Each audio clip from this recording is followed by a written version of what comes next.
you cannot structure your whole life based off one person on social media that might not have even got their degree. Like,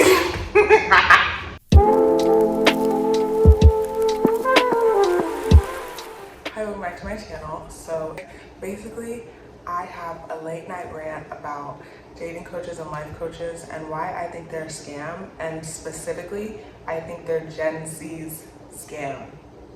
Yes. So with the Wizardliz getting cheated on and the subsequent controversy that followed, like, I was just thinking about, I was thinking about it, obviously, like, I seen what happened, I was like, damn, and then I just got to thinking about, like, everybody's faves and the most viewed dating coaches and life coaches, and I seen some dots connecting, and the dots connecting was scammery, I don't know. Basically, the reason why I think they're scammers is because they hone in on people's desires and what they know people want, and they like sell some life hack that's like guaranteed to work for every single person. Like, if you watch this, like blah blah blah, like you'll get 37 women at your doorstep right now. Like, if you do this, da da da, you'll have 15 men trying to pay your rent. And they create this fairy tale land that you're gonna live in if you do what they say. But the issue is Gen Z doesn't get out the house and doesn't get off the phone for the most part. Obviously, like, Gen Z is the most into that screen, like, we'll never let it go, we'll never like live life and experience it. So that's why the dating coaches and life coaches that like be scamming are so popular, because Gen Z is never gonna actually get outside and figure out whether the dating coaches are lying or telling the truth.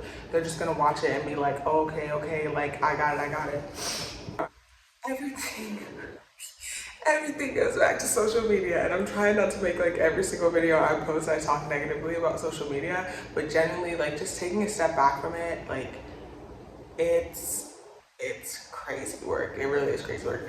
But I think that social media and just like being online too much makes you think that you can circumvent life, that you can like circumvent experience, that you can circumvent mistakes and failures and all that.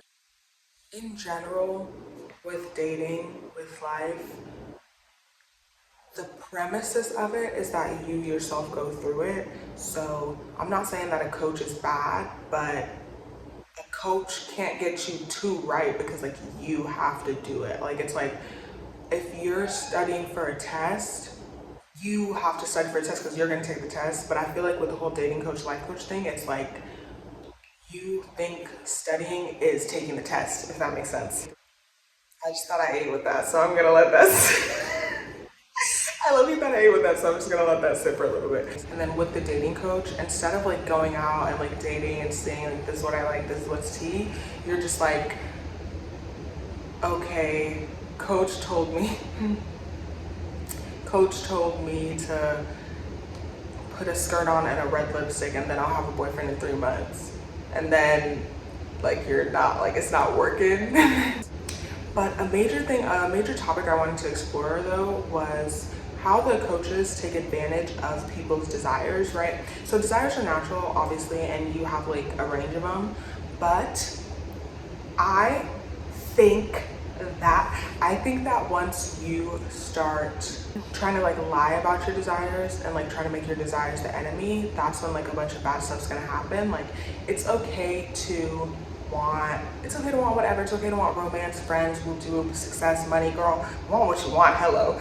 But when you want those things and you like sit and pretend that you don't, I think that's when you leave yourself like super vulnerable to getting played. Because like, if my biggest desire was $5, but I'm like sitting here like, no, I don't care about money, like I don't care about that 5, but then somebody on the street has a 5, I'm gonna start tweaking out because I low-key want that 5, you know what I mean?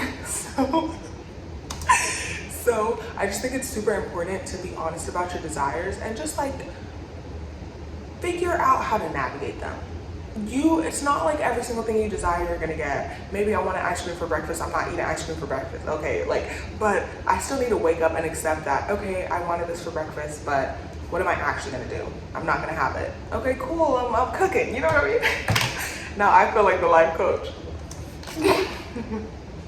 And also, specifically in dating, I feel like I'm trying to be as general and as personal as hold on. I'm trying to be general and personal, and it's low-key not eating. Like, I need to kind of stick to one. But here's what I've seen. Okay, with dating, specifically with women, hold on. I date men, but I'm just I can't even get it out anymore. Okay, I date men, but I'm saying, like, with my friends and like with women in general, when they go about dating, something that I've noticed is that, like, they'll try to downplay what they want or how much they want it, like how much they want a man, how much they want loyalty, how much they want, oh, to just be seeing one person, to not be in a situation, whatever. And when they do that, they just get played easier. All somebody has to do when you're lying about what you want is pretend like they're gonna give you what you want, but when they do that, it feels more significant than if you had just been honest about it. Let me explain. So let's go back to that $5 bill.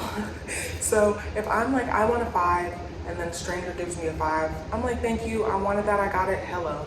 If I am just puzzled walking along the street, like, I don't know, something's bugging me, and a stranger gives me a 5, I'm gonna be like, oh my goodness, like, this was divine intervention. Like, how did they know I wanted a 5 when I barely knew I wanted a 5? You know? You see? So that's why when you're not honest about what you want and somebody presents you that idea, it feels so intense, and it feels like, oh my God, like, how did they know? Like, it's like, no, this has to be my everything, because how did they even know, like, when I barely knew? So that's why you also have to be so honest with yourself. And in general, like, I think I just want to say with this video, like, the dating coaches and the life coaches, okay. Some people are giving good advice, okay. You cannot structure your whole life based off one person on social media that might not have even got their degree. Like, you cannot structure your whole life based on one person on social media that might not have even got their GED telling you that you need to do this. Like, it's easier than actually going out and living your life and making the mistakes and getting hurt and recalibrating and blah, blah, blah, and all that. But, like, you can't live your life without living your life. You can't date without dating. You can't be successful without being successful. Like, you just have to get outside, and you have to get active, and you have to do it. That's the moral of the story. You really have to. And I think throughout the process, just try to be as honest as you can with yourself. And obviously, I'm giving advice based on my experiences and what I've seen. You can take the advice, I hope you do, but you know what you really need to do? You just have to figure it out for yourself too. So you can clock that T, and we can all just be good. But yeah, and in general, like, literally stop believing people on the internet, because there is so much incentive to lie, especially if somebody's career is based on you buying. Know that there's some level of something fishy going on. So if this person's an influencer and their dating content funds their life, I'm sorry. Like, I'm sorry. Obviously they're playing a little bit because they need bills paid. Like, whether they know what they're talking about or whether they don't, they cannot be honest with you. They need some money, girl. Like, social media is sales. These people are in sales. If you walked into a store and someone was like, hey queen, like, want to try this new fragrance, you'd be like, all right. Like, you'd be a little, you need to be acting that way with these people that are social media influencers as well. They're in sales, girl. Social media is sales. So that's just tea, but go outside and live your life. Yes.